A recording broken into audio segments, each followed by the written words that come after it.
ਤੁਸੀਂ ਦੇਖਿਆ ਮੈਂ ਹੁਣੇ ਚਿਹਰੇ ਦੇ ਉੱਤੇ ਰੌਣਕ ਸੀ, ਮੇਰੇ ਹੱਸੀ ਸੀ, ਮੁਸਕਰਾਹਟ ਸੀ। ਇਹ ਮੁਸਕਰਾਹਟ ਉਸ ਤੋਂ ਪਹਿਲਾਂ ਨਹੀਂ ਸੀ।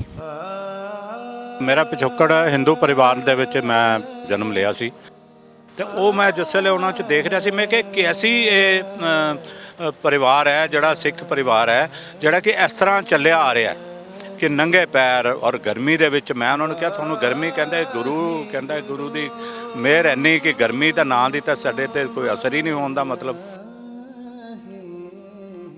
ਤੇ ਹੋਰ ਇੱਕ ਭਾਵਨਾ ਜਿਹੜੀ ਹੈ ਮੇਰੀ ਵੱਧਦੀ ਗਈ ਕਿ ਸਿੱਖੀ ਵੱਲ ਵੱਧਦੇ ਕਦਮ ਵੀ ਵਧੀ ਚੱਲੋ।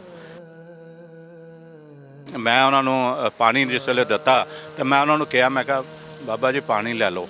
ਉਹ ਜਦੋਂ ਮੈਂ ਉਹਨਾਂ ਨੂੰ ਨਹੀਂ ਬੋਲੇ, ਮੈਂ ਉਹਨਾਂ ਨੂੰ ਹਿਲਾਇਆ ਤਾਂ ਉਹ ਜ਼ਮੀਨ 'ਤੇ ਗਿਰ ਚੁੱਕੇ ਸੀ ਔਰ ਉਹ ਗੁਰਬਾਣੀ ਦੇ ਗੁਟਕੇ ਉਹਨਾਂ ਦੇ ਹੱਥ ਦੇ ਵਿੱਚ ਹੀ ਮੌਜੂਦ ਸੀ। ਉਸ ਵੇਲੇ ਨਿਤਨੇਮ ਉਹਨਾਂ ਕੋਲ ਹੱਥ ਦੇ ਵਿੱਚ ਸੀ ਤੇ ਮੈਂ ਉਸੇ ਵੇਲੇ ਮੇਰੀ ਜ਼ੁਬਾਨ ਤੋਂ ਇੱਕੋ ਗੱਲ ਨਿਕਲੀ ਸੀ, ਜੀਂਦੇ ਲੱਕੜੀ ਮਰਦੇ ਲੱਕੜੀ ਨਹੀਂ ਹੈ। ਗੁਰਬਾਣੀ ਜੀਂਦੇ ਵੀ ਗੁਰਬਾਣੀ ਤੇ ਮਰਦੇ ਵੀ ਗੁਰਬਾਣੀ। ਆ ਇੱਕ ਸੀਗਾ, ਇੱਕ ਮੇਰੇ ਦੇ ਉੱਤੇ ਬਹੁਤ ਭਾਰੀ ਅਸਰ ਇਸ ਚੀਜ਼ ਦਾ ਕੀਤਾ ਸੀ। ਉਹਨਾਂ ਨੇ ਬਸ ਇੰਨੇ ਪਿਆਰ ਨਾਲ ਦਸਤਾਰ ਸਜਾਈ ਜਿਹੜੀ ਕਿ ਆਪਣੇ ਇੱਕ ਲੜ ਪਰੋਇਆ ਤੇ ਮੇਰੀ ਅੱਖਾਂ ਦੇ ਵਿੱਚ ਬਸ ਪੁੱਛੋ, ਮੈਂ ਭਾਵਨਾਤਮਕ ਤੌਰ ਤੇ ਮੈਂ ਹੁਣ ਦੱਸ ਨਹੀਂ ਸਕਦਾ। ਗੁਰੂ ਕਿਰਪਾ ਕਰੂਗਾ ਤਾਂ ਅੰਮ੍ਰਿਤ ਵੀ ਛਕਿਆ ਜਾਊਗਾ।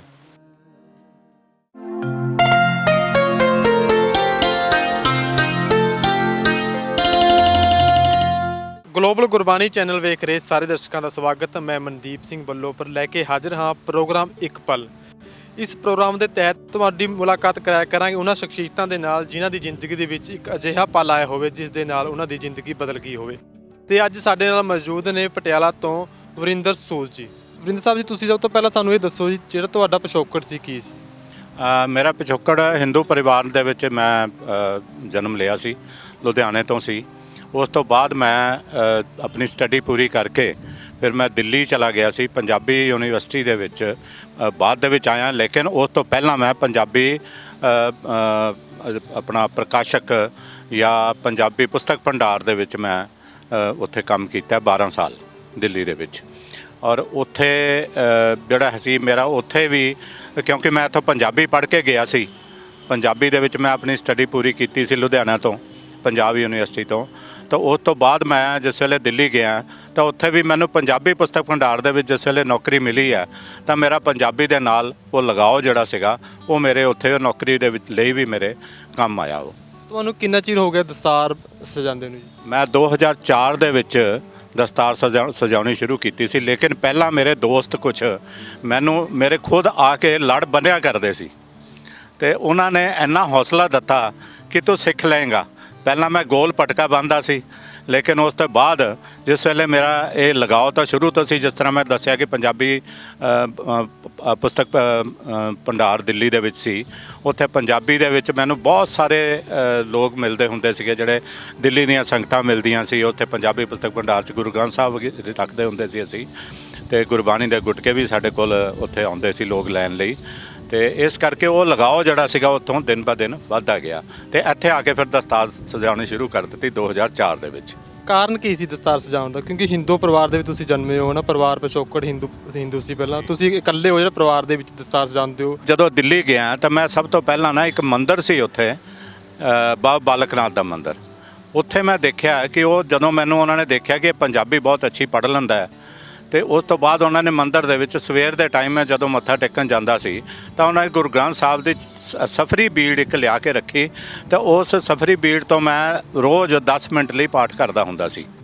ਅਤੇ ਉੱਥੇ ਆਮ ਪਬਲਿਕ ਜਿਹੜੀ ਹੈ ਤ੍ਰਿਲੋਕਪੁਰੀ ਵਾਲੀ ਮਯੂਰ ਵਿਹਾਰ 'ਚ ਉੱਥੇ ਆਉਣੀ ਸ਼ੁਰੂ ਹੋ ਗਈ, ਜਿਹੜੀ ਕਿ ਪੰਜਾਬੀ ਦੇ ਲਾਊਡ ਸਪੀਕਰ ਦੇ ਉੱਤੇ ਜਦੋਂ ਸੁਣਦੇ ਸੀ ਤਾਂ ਉਹ ਪੰਜਾਬੀ ਲੋਕ ਵੀ ਆਉਣੇ ਸ਼ੁਰੂ ਹੋ ਗਏ ਉੱਥੇ। ਅਤੇ ਉਹ ਜਿਸ ਵੇਲੇ ਉਹਨਾਂ ਨੇ ਆਉਣਾ ਸ਼ੁਰੂ ਕੀਤਾ ਤਾਂ ਇੱਕ ਹੋਰ ਹੌਸਲਾ ਵਧਿਆ, ਸਾਲਾਨਾ ਗੁਰੂ ਗ੍ਰੰਥ ਸਾਹਿਬ ਦਾ ਪਾਠ ਵੀ ਕਰਨਾ ਸ਼ੁਰੂ ਕੀਤਾ ਅਤੇ ਉਸ ਤੋਂ ਬਾਅਦ ਫਿਰ ਦਿਨ ਬ ਦਿਨ ਮੇਰਾ ਲਗਾਓ ਜਿਹੜਾ ਹੋਰ ਵੱਧਦਾ ਗਿਆ, ਕਿਉਂਕਿ ਆਮ ਸੰਗਤ ਜਿਹੜੀ ਹੈ ਉਹਨਾਂ ਨੂੰ ਮੈਂ ਦੇਖਦਾ ਸੀਗਾ ਕਿ ਉਹਨਾਂ 'ਚ ਕਿੰਨੀ ਲਗਾਓ ਹੈ। ਗਰਮੀ ਦੇ ਵਿੱਚ ਉਹ ਕਿਸ ਤਰ੍ਹਾਂ ਆ ਰਹੇ ਆ, ਚੱਲ ਕੇ ਕਿੱਦਾਂ ਜਾ ਰਹੇ ਆ, ਨੰਗੇ ਪੈਰ ਚੱਲ ਰਹੇ ਆ, ਗੁਰੂ ਗ੍ਰੰਥ ਸਾਹਿਬ ਦੀ ਬੀੜ ਵੀ ਲੈ ਕੇ ਜਾਂਦੇ ਆ, ਜਿਸ ਤਰ੍ਹਾਂ ਸਿਰ ਦੇ ਉੱਤੇ ਕਿਸ ਤਰ੍ਹਾਂ ਉਹਨਾਂ ਦਾ ਇੱਕ ਬਹੁਤ ਹੀ ਮੇਰੇ 'ਤੇ ਪ੍ਰਭਾਵ ਬਹੁਤ ਸੋਹਣਾ ਪੈ ਰਿਹਾ ਸੀਗਾ। ਉਹਨਾਂ ਦਿਨਾਂ 'ਚ। ਉਸ ਤੋਂ ਬਾਅਦ ਮੈਂ ਜਿਸ ਵੇਲੇ ਪੰਜਾਬੀ ਪੁਸਤਕ ਭੰਡਾਰ ਦੇ ਵਿੱਚ ਜਿਸ ਵੇਲੇ ਨੌਕਰੀ ਕੀਤੀ ਤਾਂ ਉੱਥੇ ਵੀ ਮੈਨੂੰ ਇਸੇ ਬਦੌਲਤ, ਪੰਜਾਬੀ ਦੀ ਬਦੌਲਤ ਮੈਨੂੰ ਉੱਥੇ ਨੌਕਰੀ ਮਿਲੀ। ਉੱਥੇ ਦਿੱਲੀ ਦੇ ਵਿੱਚ ਸਿਰਫ 2 ਪ੍ਰਕਾਸ਼ਕ ਪਬਲਿਸ਼ਰ ਹੁੰਦੇ ਸੀਗੇ, ਸਟਾਕਿਸਟ ਹੁੰਦੇ ਸੀ, ਜਿਹਦੇ 'ਚ ਪੰਜਾਬੀ ਪੁਸਤਕ ਭੰਡਾਰ ਨੰਬਰ 1 ਤੇ ਸੀ, ਜਿਹੜੇ ਕਿ ਅੰਮ੍ਰਿਤਸਰ ਤੋਂ ਦਰਬਾਰ ਗੁਰੂ ਗ੍ਰੰਥ ਸਾਹਿਬ ਮੰਗਵਾ ਕੇ ਉੱਥੇ ਰੱਖਦੇ ਸੀ ਤੇ ਗੁਰਬਾਣੀ ਦੇ ਕੋਈ ਵੀ ਗੁਟਕੇ ਜਾਂ ਕੋਈ ਵੀ ਪੁਸਤਕ ਸਿੱਖੀਜ਼ਮ ਤੇ ਉੱਥੇ ਮਿਲਦੀ ਹੁੰਦੀ ਸੀ। ਸਭ ਤੋਂ ਜ਼ਿਆਦਾ ਜਿਹੜਾ ਮੇਰੇ ਤੇ ਪ੍ਰਭਾਵ ਪਿਆ ਸੀਗਾ ਉਹ ਉੱਥੋਂ ਤੋਂ ਹੀ ਪਿਆ, ਕਿਉਂਕਿ ਜਿਸ ਵੇਲੇ ਕਲੋਨੀਆਂ ਬਸੀਆਂ ਦਿੱਲੀ ਦੇ ਵਿੱਚ, ਰੀਸੈਟਲਮੈਂਟ ਕਲੋਨੀਆਂ ਬਣੀਆਂ ਸੀ ਔਰ ਇੰਦਰਾ ਗਾਂਧੀ, ਸੰਜੇ ਗਾਂਧੀ ਦੇ ਟਾਈਮ ਤੇ, ਔਰ ਉਹਨਾਂ ਕਲੋਨੀਆਂ ਦੇ ਵਿੱਚ ਹਰ ਕਲੋਨੀ ਦੇ ਵਿੱਚ ਜਮਨਾ ਪਾਰ ਜਿਹੜੇ ਗੁਰਦੁਆਰਾ ਸਾਹਿਬ ਉੱਥੇ ਸਥਾਪਿਤ ਕੀਤੇ ਗਏ ਸੀ। ਤੇ ਜਦੋਂ ਉਹ ਬਣੇ ਤਾਂ ਉੱਥੇ ਗੁਰੂ ਗ੍ਰੰਥ ਸਾਹਿਬ ਲੈਣ ਲਈ ਜ਼ਰੂਰੀ ਸੀ ਕਿ ਆਮ ਪਬਲਿਕ ਨੂੰ ਉੱਥੋਂ ਹੀ ਗੁਰੂ ਗ੍ਰੰਥ ਸਾਹਿਬ ਮਿਲਦੇ ਹੁੰਦੇ ਸੀ। ਮੈਂ ਇੱਕ ਵਾਰੀ ਦੇਖਿਆ ਕਿ ਮੇਰੇ ਕੋਲ 10 ਗੁਰੂ ਗ੍ਰੰਥ ਸਾਹਿਬ ਲੈਣ ਲਈ, ਬੀਣਾ ਲੈਣ ਲਈ ਸਾਡੇ ਕੋਲ ਉੱਥੇ ਸੰਗਤ ਆਈ ਹੈ ਜਮਨਾ ਪਾਰ ਦੀ, ਤੇ ਉਹ ਗੁਰਪੁਰਬ ਦੇ ਅਵਸਰ ਤੇ ਸੀ। ਤੇ ਉਹ ਜਿਸ ਵੇਲੇ ਲੈਣ ਆਏ ਤਾਂ ਮੈਂ ਦੇਖਿਆ ਕਿ ਜੂਨ ਦਾ ਮਹੀਨਾ, ਗਰਮੀ ਦੇ ਵਿੱਚ ਇੰਨੇ ਪੈਰ ਨੰਗੇ ਆ ਰਹੀ ਆ ਸੰਗਤ, ਤੇ ਹੱਥਾਂ ਦੇ ਵਿੱਚ ਉਹਨਾਂ ਦੇ ਮਠਾਈ ਦੇ ਡੱਬੇ, ਔਰ ਉਹ ਕਹਿੰਦੇ ਜੀ ਅਸੀਂ, ਮੈਂ ਉਹਨਾਂ ਨੂੰ ਪੁੱਛਿਆ, ਮੈਂ ਕਿ ਇਹ ਡੱਬੇ ਕਾਹਦੇ ਲਈ ਆ? ਕਹਿੰਦੇ ਅਸੀਂ ਰਸਤੇ ਦੇ ਵਿੱਚ ਹੁਣ ਜਮਨਾ ਪਾਰ ਜਿਹੜਾ ਪੁਲ ਹੈ, ਪੁਰਾਣਾ ਪੁਲ, ਉਸ ਪੁਰਾਣੇ ਪੁਲ ਤੱਕ ਅਸੀਂ ਚੱਲਦੇ ਜਾਣਾ। ਇਸ ਤਰ੍ਹਾਂ ਉੱਥੇ ਬੈਂਡ ਮਿਲਣਗੇ ਸਾਨੂੰ, ਜਿਹੜੇ ਕਿ ਪੂਰੇ ਏਰੀਆ ਦੇ ਵਿੱਚ ਸਾਨੂੰ ਪੂਰੀ ਯਾਤਰਾ ਕਰਾਉਣਗੇ। ਤੇ ਉਹ ਮੈਂ ਜਿਸ ਵੇਲੇ ਉਹਨਾਂ 'ਚ ਦੇਖ ਰਿਹਾ ਸੀ, ਮੈਂ ਕਿ ਕੈਸੀ ਇਹ ਪਰਿਵਾਰ ਹੈ, ਜਿਹੜਾ ਸਿੱਖ ਪਰਿਵਾਰ ਹੈ, ਜਿਹੜਾ ਕਿ ਇਸ ਤਰ੍ਹਾਂ ਚੱਲਿਆ ਆ ਰਿਹਾ ਕਿ ਨੰਗੇ ਪੈਰ ਔਰ ਗਰਮੀ ਦੇ ਵਿੱਚ। ਮੈਂ ਉਹਨਾਂ ਨੂੰ ਕਿਹਾ ਤੁਹਾਨੂੰ ਗਰਮੀ? ਕਹਿੰਦਾ ਗੁਰੂ ਦੀ ਮਿਹਰ ਇੰਨੀ ਕਿ ਗਰਮੀ ਦਾ ਨਾਂ ਦੀ ਤਾਂ ਸਾਡੇ 'ਤੇ ਕੋਈ ਅਸਰ ਹੀ ਨਹੀਂ ਹੋਣ ਦਾ, ਮਤਲਬ ਕਿ ਜਿਹੜੀ ਇਹ ਇੱਕ ਲਗਾਓ ਹੈ, ਇੱਕ ਉਹ ਦੇਖਿਆ ਉੱਥੇ, ਬਹੁਤ ਹੀ ਖੂਬਸੂਰਤ ਲੱਗਿਆ। ਤੇ ਹੋਰ ਇੱਕ ਭਾਵਨਾ ਜਿਹੜੀ ਹੈ ਮੇਰੀ ਵੱਧਦੀ ਗਈ ਕਿ ਸਿੱਖੀ ਵੱਲ ਵੱਧਦੇ ਕਦਮ, ਵਧੀ ਚੱਲੋ, ਇਹਨਾਂ ਨੂੰ ਦੇਖੋ, ਫਿਰ ਆਪਣੇ ਤੇ ਲਾਗੂ ਕਰੋ, ਜਦੋਂ ਗੁਰੂ ਕਿਰਪਾ ਕਰੂਗਾ ਲਾਗੂ ਹੋ ਹੀ ਜਾਣੀ ਹੈ। ਜਦੋਂ ਤੁਸੀਂ ਸਿੱਖੀ ਵੱਲ ਕਦਮ ਵਧਾਏ ਆ, ਜਦੋਂ ਨਾ ਦਸਤਾਰ ਬੰਨ੍ਹਣੀ ਸ਼ੁਰੂ ਕੀਤੀ ਹੈ, ਉਸ ਤੋਂ ਬਾਅਦ ਕਿਹੋ ਜਿਹਾ ਮਹਿਸੂਸ ਕਰਦੇ ਸੀ? ਮੈਂ ਪਹਿਲਾਂ ਕਿਸੇ ਨੂੰ ਗਾਲ ਤਾਂ ਮੈਂ ਖੈਰ ਕਦੀ ਜ਼ਿੰਦਗੀ 'ਚ ਕੱਢੀ ਨਹੀਂ, ਕਦੀ ਗਲਤ ਗੱਲ ਕਿਸੇ ਨੂੰ ਕਹੀ ਨਹੀਂ, ਇਹ ਇੱਕ ਅਸੂਲ ਰਿਹਾ ਜ਼ਿੰਦਗੀ ਦਾ। ਔਰ ਸਿਗਰਟ, ਬੀੜੀ, ਪਾਨ, ਤੰਬਾਕੂ, ਸ਼ਰਾਬ, ਮੀਟ, ਅੰਡਾ ਅਸੀਂ ਕਦੀ ਟੱਚ ਨਹੀਂ ਕੀਤਾ, ਸਾਡੇ ਆਪਣੇ ਪਰਿਵਾਰਕ ਇੱਕ ਸਾਂਝ ਹੀ ਰਹੀ ਹੈ। ਲੇਕਿਨ ਉਸ ਤੋਂ ਬਾਅਦ ਇਹਦੇ ਵਿੱਚ ਸਾਨੂੰ ਇੱਕ ਹੋਰ ਹੌਸਲਾ ਮਿਲਿਆ ਕਿ ਜਿਸ ਤਰ੍ਹਾਂ ਇੱਕ ਮੈਂ ਸਭ ਤੋਂ ਵੱਡਾ ਜਿਹੜਾ ਮੇਰੇ 'ਤੇ ਅਸਰ ਹੋਇਆ ਕਿ ਜੀਂਦੇ ਲੱਕੜੀ ਮਰਦੇ ਲੱਕੜੀ ਆਮ ਤੌਰ 'ਤੇ ਕਿਹਾ ਜਾਂਦਾ ਹੈ, ਲੇਕਿਨ ਜੀਂਦੇ ਗੁਰਬਾਣੀ ਦੇ ਗੁਟਕੇ ਔਰ ਮਰਦੇ ਗੁਰਬਾਣੀ ਦੇ ਗੁਟਕੇ ਮੇਰੇ ਸਾਹਮਣੇ ਖੁਦ ਅੱਖੀਂ ਦੇਖਿਆ। ਇੱਕ ਮੇਰੇ ਕੋਲ ਅੰਮ੍ਰਿਤਸਰ ਟਰਾਂਸਪੋਰਟ ਕੰਪਨੀ ਦੇ ਇੱਕ ਬਜ਼ੁਰਗ ਆਏ, ਉਹ ਹਮੇਸ਼ਾ ਗੁਰਪੁਰਬ ਦੇ ਮੌਕੇ 'ਤੇ ਗੁਰਬਾਣੀ ਦੇ ਗੁਟਕੇ ਵੰਡਦੇ ਹੁੰਦੇ ਸੀ ਸਾਡੇ ਤੋਂ ਖਰੀਦ ਕੇ। ਤੇ ਉਹ ਜਿਸ ਵੇਲੇ ਆਏ ਤੇ ਆ ਕੇ ਉਹਨਾਂ ਨੇ ਮੈਂ ਕਿਹਾ, ਕਹਿੰਦਾ ਬੇਟਾ ਮੈਨੂੰ ਪਾਣੀ ਦਾ ਗਲਾਸ ਇੱਕ ਦੇ ਦੇ।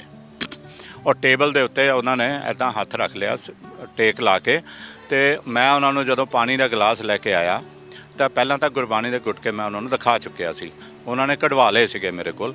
ਤੇ ਜਿਸ ਵੇਲੇ ਮੈਂ ਉਹਨਾਂ ਨੂੰ ਪਾਣੀ ਜਿਸ ਵੇਲੇ ਦਿੱਤਾ ਤਾਂ ਮੈਂ ਉਹਨਾਂ ਨੂੰ ਕਿਹਾ, ਮੈਂ ਕਿਹਾ ਬਾਬਾ ਜੀ ਪਾਣੀ ਲੈ ਲਓ।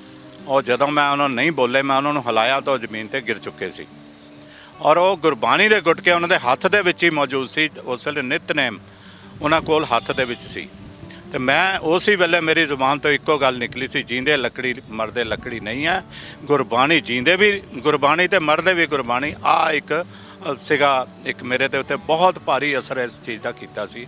ਜਦੋਂ ਕਿ ਮੈਂ ਸੀਸਗੰਜ ਸਾਹਿਬ ਦੇ ਕੋਲ ਹੀ ਸਾਡੀ ਦੁਕਾਨ ਸੀ, ਤੇ ਉੱਥੋਂ ਮੈਂ ਜਿਸ ਵੇਲੇ ਜਾਂਦਾ ਸੀ ਤੇ ਬਾਹਰੋਂ ਹੀ ਮੱਥਾ ਟੇਕ ਕੇ ਪ੍ਰਣਾਮ ਕਰਕੇ ਮੈਂ ਆਪਣੀ ਦੁਕਾਨ ਤੇ ਆਉਂਦਾ ਹੁੰਦਾ ਸੀ।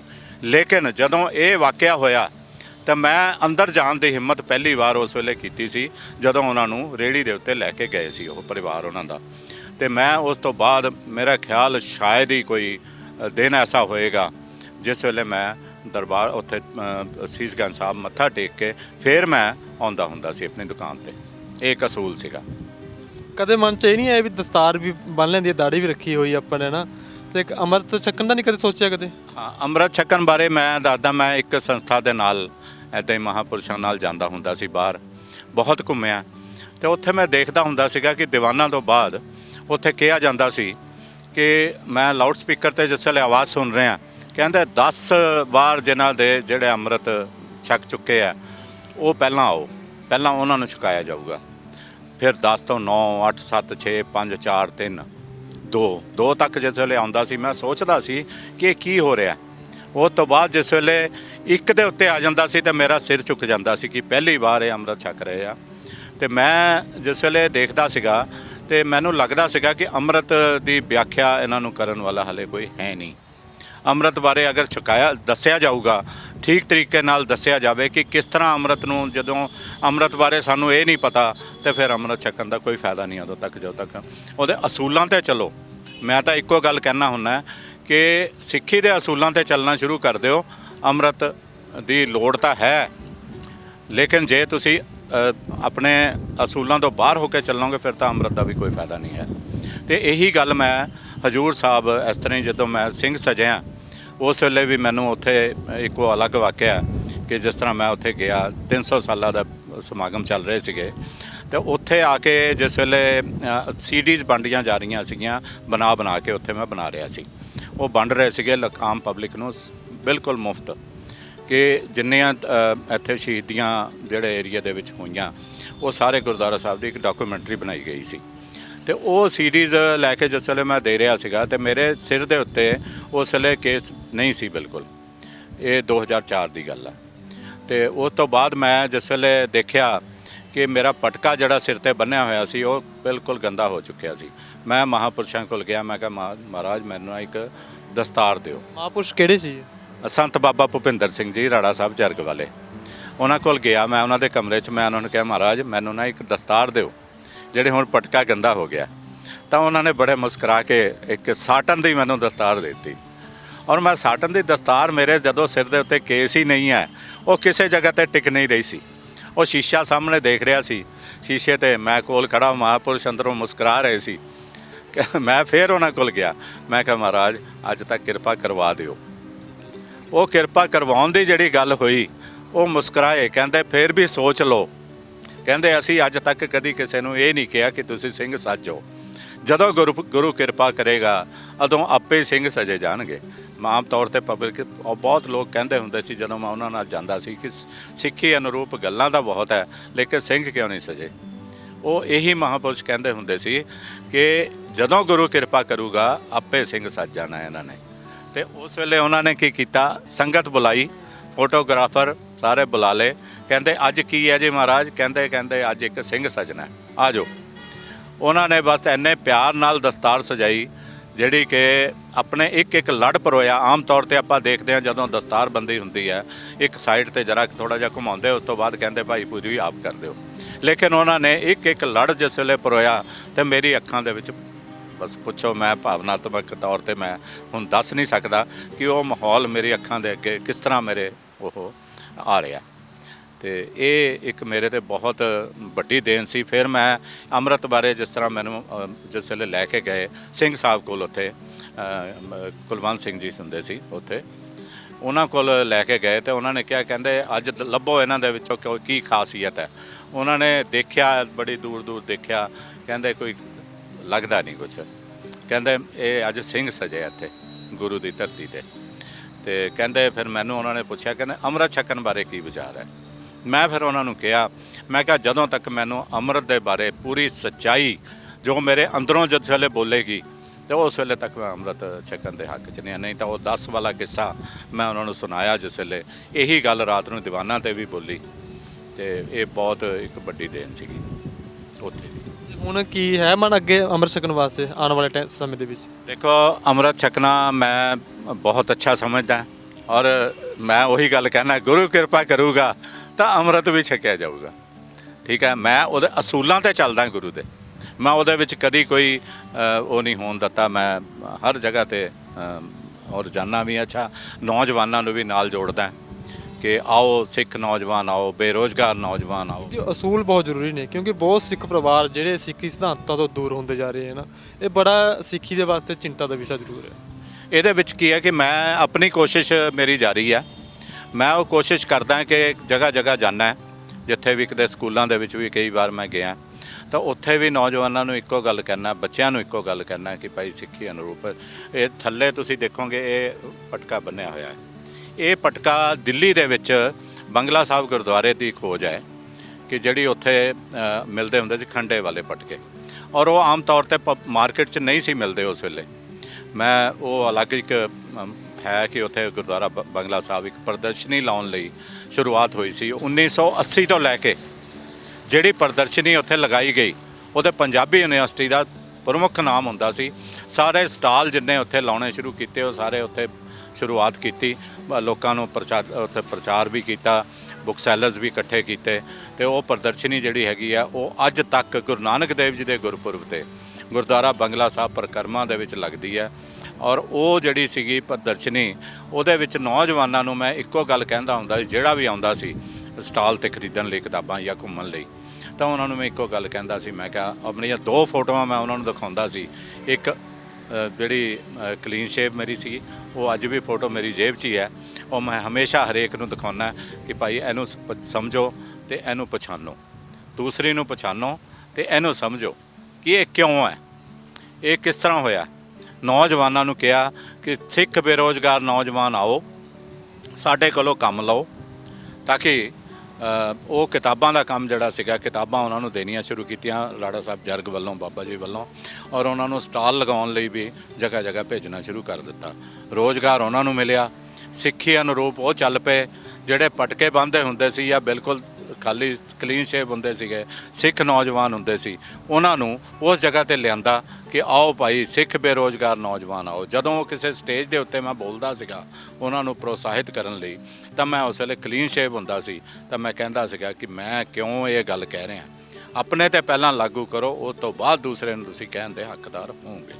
ਤੇ ਇਹ ਮੇਰੇ ਲਈ ਇੱਕ ਮੈਨੂੰ ਉਹ ਇੱਕ ਬਹੁਤ ਵੱਡੀ ਸਟੇਜ ਮਿਲੀ, ਜਿਹਦੇ ਵਿੱਚ ਮੇਰਾ ਇੱਕ ਹੌਸਲਾ ਵਧਿਆ ਕਿ ਬੇਰੁਜ਼ਗਾਰ ਨੌਜਵਾਨ ਆਓ। ਉਸ ਆੜ ਦੇ ਵਿੱਚ ਐਸੇ ਨੌਜਵਾਨ ਆਏ ਮੇਰੇ ਕੋਲ ਜਿਹੜੇ ਅੱਜ ਵੀ ਆਉਂਦੇ ਆ, ਜਿਨ੍ਹਾਂ ਨੂੰ ਮੈਂ ਕਹਿੰਦਾ ਪੁਸਤਕਾਂ ਲਓ। ਉਹਨਾਂ ਨੂੰ ਮੈਂ ਸਾਹਿਬ ਕਮਾਲ ਗੁਰੂ ਗੋਬਿੰਦ ਸਿੰਘ ਜੀ, ਉਹ ਕਿਤਾਬਾਂ ਮੈਂ ਹਿੰਦੀ 'ਚ ਚਾਹੇ ਕੋਈ, ਪੰਜਾਬੀ 'ਚ ਚਾਹੇ ਕੋਈ, ਉਹਨਾਂ ਨੂੰ ਮੈਂ ਭੇਂਟ ਵੀ ਕਰਦਾ ਰਹਿੰਦਾ। ਤੁਸੀਂ ਜਦੋਂ ਦਸਤਾਰ ਸਜਾਉਣ ਲੱਗ ਗਏ ਸੀ, ਕਿੰਨਾ ਚੀਜ਼ ਆਪੇ ਬਣਨ ਲੱਗ ਗਏ ਸੀ? ਪਹਿਲਾਂ ਸਟਾਰਟਿੰਗ 'ਚ ਔਖਾ ਰਿਹਾ ਹੋਣਾ ਦਸਤਾਰ ਸਜਾਉਣ ਵੇਲੇ? ਮੈਂ ਗੋਲ ਪਟਕਾ ਬੰਨ੍ਹਦਾ ਸੀ, ਇੱਕ ਦਸਤਾਰ ਸਿੰਪਲ ਵਾਈਟ ਕਲਰ ਦੀ, ਮੈਂ ਉਹਨੂੰ ਗੋਲ ਬੰਨ੍ਹਦਾ ਹੁੰਦਾ ਸੀ। ਕੁਛ ਦੇਰ ਮੈਂ ਗੋਲ ਬੰਨ੍ਹ ਕੇ ਗਿਆ। ਪੰਜਾਬੀ ਯੂਨੀਵਰਸਿਟੀ ਵਿੱਚ ਵੀ ਆਪਣੇ ਬਹੁਤ ਸਾਰੇ ਪ੍ਰੋਫੈਸਰ ਸਾਹਿਬਾਨ ਹੈ, ਅੱਜ ਵੀ ਰਜਿਸਟਰਾਰ ਸਾਹਿਬ ਵੀ ਉਹ, ਚਲੋ ਉਹਨਾਂ ਦਾ ਇੱਕ ਧਰਮ ਦੇ ਮੁਤਾਬਕ ਉਹ ਬੰਨ੍ਹਦੇ ਆ, ਤੇ ਮੈਂ ਵੀ ਉਸ ਤਰ੍ਹਾਂ ਹੀ ਬੰਨ੍ਹਣੇ ਸ਼ੁਰੂ ਕਰਤੇ ਸੀ ਗੋਲ। ਲੇਕਿਨ ਮੇਰੇ ਇੱਕ ਦੋਸਤ ਹੈ, ਇੱਥੇ ਅੱਜ ਹੈ ਨਹੀਂ, ਉਹ ਬਾਹਰ ਗਏ ਹੋਏ ਆ, ਨਹੀਂ ਤਾਂ ਉਹਨਾਂ ਨੂੰ ਵੀ ਤੁਹਾਨੂੰ ਮੈਂ ਮੁਲਾਕਾਤ ਕਰਾਉਂਦਾ, ਮਹਿੰਦਰ ਸਿੰਘ ਜੀ, ਉਹ ਮੇਰੇ ਨਾਲ ਹੀ ਰਹੇ ਆ। ਉਹ ਗੁਰੂ ਗੋਬਿੰਦ ਸਿੰਘ ਸਟੱਡੀ ਸਰਕਲ ਤੋਂ ਜਿਸ ਵੇਲੇ ਆਏ ਸੀਗੇ, ਤਾਂ ਉਹਨਾਂ ਨੇ ਮੈਨੂੰ ਫਿਰ ਆ ਕੇ ਉਹਨਾਂ ਨੇ ਦਸਤਾਰ ਮੇਰੀ ਬੰਨ੍ਹਣੀ ਸ਼ੁਰੂ ਕਰ ਦਿੱਤੀ, ਪਗੜੀ ਬੰਨ੍ਹਣੀ ਸ਼ੁਰੂ ਕਰਤੀ ਜਿਹਨੂੰ ਕਹਿੰਦੇ ਆ। ਤੇ ਉਹ ਉਹਨਾਂ ਤੋਂ ਸਿੱਖਦੇ ਹੋਏ ਮੇਰਾ ਖਿਆਲ 2-2.5 ਮਹੀਨੇ ਮੈਨੂੰ ਲੱਗੇ ਹੋਣੇ ਆ। ਉਸ ਤੋਂ ਬਾਅਦ ਮੈਂ ਫਿਰ ਤੁਹਾਡੇ ਸਾਹਮਣੇ ਅੱਜ ਕਿੰਨਾ ਕੁ ਟਾਈਮ ਮੈਨੂੰ ਲੱਗਿਆ ਹੋਊਗਾ, ਇਹ ਤਾਂ ਅੱਜ ਜਰਾ ਤੁਹਾਡੇ ਸਾਹਮਣੇ ਆਉਣਾ ਸੀ ਤਾਂ ਥੋੜ੍ਹਾ ਜਿਹਾ ਟਾਈਮ ਜ਼ਿਆਦਾ ਲਾਤਾ, ਨਹੀਂ ਤਾਂ ਮੈਂ ਹੋਰ ਘੱਟ ਟਾਈਮ ਮੇਰਾ ਲੱਗਦਾ ਹੁੰਦਾ। ਆਖਿਰ ਦੇ ਵਿੱਚ ਇੱਕ ਸਵਾਲ, ਜ਼ਿੰਦਗੀ ਦੇ ਵਿੱਚ ਕੋਈ ਇਹੋ ਜਿਹੀ ਪ੍ਰਾਪਤੀ ਤੁਹਾਨੂੰ ਲੱਗਦੀ ਹੋਵੇ ਜਦੋਂ ਮੈਂ ਦਸਤਾਰ ਨਹੀਂ ਸਜਾਉਂਦਾ ਸੀ, ਉਦੋਂ ਨਹੀਂ ਹੋ ਸਕਦੀ ਸੀ, ਜਦੋਂ ਦਸਤਾਰ ਸਜਾਉਣ ਲੱਗ ਗਿਆ ਉਸ ਤੋਂ ਬਾਅਦ ਉਹ ਪ੍ਰਾਪਤੀ ਤੁਹਾਨੂੰ ਹੋਈ ਹੈ, ਉਹ ਕੁਝ ਕਿਹੜੀ ਹੈ? ਤੁਸੀਂ ਦੇਖਿਆ ਮੈਂ ਹੁਣੇ ਚਿਹਰੇ ਦੇ ਉੱਤੇ ਰੌਣਕ ਸੀ, ਮੇਰੇ ਹੱਸੀ ਸੀ, ਮੁਸਕਰਾਹਟ ਸੀ। ਇਹ ਮੁਸਕਰਾਹਟ ਉਸ ਤੋਂ ਪਹਿਲਾਂ ਨਹੀਂ ਸੀ। ਔਰ ਮੈਂ ਜਿਸ ਵੇਲੇ ਜਿਹੜਾ ਇਸ ਵੇਲੇ ਖੈਬੜਦਾ ਜਾਂਦਾ ਸੀਗਾ, ਕੁਝ ਹੋਰ ਸੀ, ਹੁਣ ਬਿਲਕੁਲ ਸ਼ਾਂਤ ਪ੍ਰਿਯ, ਸ਼ਾਂਤੀ ਦੇ ਨਾਲ ਜੀਣ ਦਾ ਇੱਕ ਸਲੀਕਾ ਮਿਲ ਗਿਆ। ਉਹ ਸਲੀਕਾ ਵੀ ਕਿੰਨਾ, ਮੈਨੂੰ ਮਾਣ ਵੀ ਬਹੁਤ ਮਿਲਿਆ। ਮੈਂ ਇਕੱਲਾ ਹੀ 2009 ਦੇ ਵਿੱਚ ਜਿਸ ਵੇਲੇ ਚਲਾ ਗਿਆ ਕੰਨਿਆ ਕੁਮਾਰੀ ਸਾਈਡ ਤੇ ਜਿਸ ਵੇਲੇ ਉਸ ਵੇਲੇ ਕੁਝ ਉਹ ਚੱਲ ਰਿਹਾ ਸੀਗਾ, ਕੋਈ ਭਰਤੀ ਚੱਲ ਰਹੀ ਸੀਗੀ ਕੁਲੀਆਂ ਦੀ, ਤੇ ਮੈਂ ਟ੍ਰੇਨ ਤੋਂ ਜਿਸ ਵੇਲੇ ਆ ਰਿਹਾ ਸੀਗਾ ਤਾਂ ਉਸ ਦਿਨ ਉਹ ਭਰਤੀ ਉਹਨਾਂ ਦੀ ਬਹੁਤ ਜ਼ੋਰ 'ਤੇ ਸੀਗੀ। ਔਰ ਦਿੱਲੀ ਦੇ ਵਿੱਚ ਸਾਰੇ ਜਿੰਨੇ ਵੈਂਡਰ ਸੀਗੇ, ਜਿਹੜੇ ਉਹ ਸੀਗੇ ਪੋਰਟਰ ਸੀਗੇ, ਉਹ ਸਭ ਛੁੱਟੀ 'ਤੇ ਸੀ ਉਸ ਦਿਨ, ਉੱਧਰ ਗਏ ਹੋਏ ਸੀ ਆਪਣੀ ਇੰਟਰਵਿਊ ਦੇਣ। ਤੇ ਮੈਂ ਜਿਸ ਵੇਲੇ ਆ ਰਿਹਾ ਸੀਗਾ ਤੇ ਮੈਨੂੰ ਤੁਸੀਂ ਯਕੀਨ ਨਹੀਂ ਕਰੋਗੇ ਕਿ ਮੇਰੇ ਕੋਲ ਜਿਹੜੇ 3 ਅਟੈਚੀ ਹੋ ਚੁੱਕੇ ਸੀਗੇ ਤੇ ਨਾਲ ਆਗਰੇ ਤੋਂ ਲਏ ਹੋਏ ਪੇਠੇ ਦੇ ਡੱਬੇ ਸੀਗੇ। ਤੇ ਮੈਨੂੰ ਕਿਸੇ ਨੇ ਵੀ, ਹਰੇਕ ਨੇ ਬਾਬਾ ਜੀ ਕਹਿ ਕੇ ਮੇਰਾ ਇੰਨਾ ਸਾਥ ਦਿੱਤਾ ਤੇ ਮੈਨੂੰ ਬਾਹਰ ਆਟੋ ਤੱਕ ਵੀ ਚੜ੍ਹਾ ਕੇ ਗਏ। ਇਹ ਇੱਕ ਮੇਰੀ ਬਹੁਤ ਵੱਡੀ, ਮੈਨੂੰ ਬਾਬਾ ਜੀ ਨਾਲ ਜਿਹੜਾ ਮੈਨੂੰ ਮਾਨਤਾ ਮਿਲੀ, ਉਹ ਮੈਨੂੰ ਆਪਣੇ ਆਪ ਦੇ ਵਿੱਚ ਇੰਨਾ ਕਿ ਹੌਸਲਾ ਦਿੰਦੀ ਸੀ ਕਿ ਭਾਈ ਮੈਂ ਇੱਕੋ ਗੱਲ ਕਹਿਣੀ ਸ਼ੁਰੂ ਕਰਤੀ, ਭਾਈ ਨੌਜਵਾਨੋ, ਮੁੜ ਕੇ ਆਉਣਾ ਤੁਹਾਡੇ ਲਈ ਬਹੁਤ ਔਖਾ ਹੋ ਜਾਊਗਾ, ਆਓ ਚੱਲੋ ਆਪਣੇ ਰਸਤੇ 'ਤੇ ਚੱਲੋ। ਅੱਜ ਆਪਾਂ ਦੇਖਦੇ ਹਾਂ ਸਿੰਘੂ ਬਾਰਡਰ 'ਤੇ ਵੀ ਜਾਂਦੇ ਹਾਂ, ਹੋਰ ਵੀ ਦੇਖਦੇ ਹਾਂ, ਉੱਥੇ ਦੇਖਦੇ ਹਾਂ ਨੌਜਵਾਨ ਆਪਣੇ ਆਪ ਨੂੰ ਕਹਿੰਦੇ ਮੈਂ ਸਿੰਘ ਹੈ, ਮੈਂ ਸਭ ਤੋਂ ਪਹਿਲਾਂ ਮੇਰਾ ਧਿਆਨ ਉਹਨਾਂ ਦੇ ਸਿਰ ਵੱਲ ਜਾਂਦਾ ਹੈ ਕਿ ਭਾਈ ਉਹਨਾਂ ਨੇ ਦਸਤਾਰ ਸਜਾਈ ਹੈ ਕਿ ਨਹੀਂ ਸਜਾਈ। ਇਹ ਮੇਰਾ ਇੱਕ ਪੈਗਾਮ ਹੈ ਜਿਹੜਾ ਕਿ ਸਿੰਘੋ, ਹਰ ਹਾਲਤ ਦੇ ਵਿੱਚ ਅਗਰ ਤੁਸੀਂ ਸਹੀ ਮਾਅਨੇ ਦੇ ਵਿੱਚ ਸਿੰਘ ਹੋ ਤਾਂ ਤੁਹਾਨੂੰ ਦਸਤਾਰ ਜ਼ਰੂਰ ਸਜਾਉਣੀ ਚਾਹੀਦੀ, ਤਾਂ ਕਿ ਗੁਰੂ ਗੋਬਿੰਦ ਸਿੰਘ ਜੀ ਦੇ ਸਾਹਿਬਜ਼ਾਦਿਆਂ ਦੇ ਜਿਹੜੇ ਉਹ ਇਸ ਵੇਲੇ ਕੁਰਬਾਨੀਆਂ ਕੀਤੀਆਂ ਹੋਈਆਂ, ਉਹ ਆਪਣੇ ਕੰਮ ਕਿਸੇ ਜਗ੍ਹਾ ਤੇ ਆਪਣੇ ਦਿਲ ਦੇ ਵਿੱਚ ਉਸ ਨੂੰ ਲਿਆਓ ਤੇ ਉਸ ਰਸਤੇ ਤੇ ਚੱਲਣਾ ਸ਼ੁਰੂ ਕਰੋ, ਤਾਂ ਇਹ ਰੈਲੀਆਂ ਵੀ ਆਪਣੇ ਕਾਮਯਾਬ ਹੋਣਗੀਆਂ। ਬਹੁਤ ਇੱਜ਼ਤ ਮਿਲੇਗੀ। ਤੁਹਾਡੀ ਕੋਈ ਵੀ ਮੰਗ ਕਿਸੇ ਜਗ੍ਹਾ ਤੇ ਵੀ ਅਧੂਰੀ ਨਹੀਂ ਰਹਿ ਸਕਦੀ।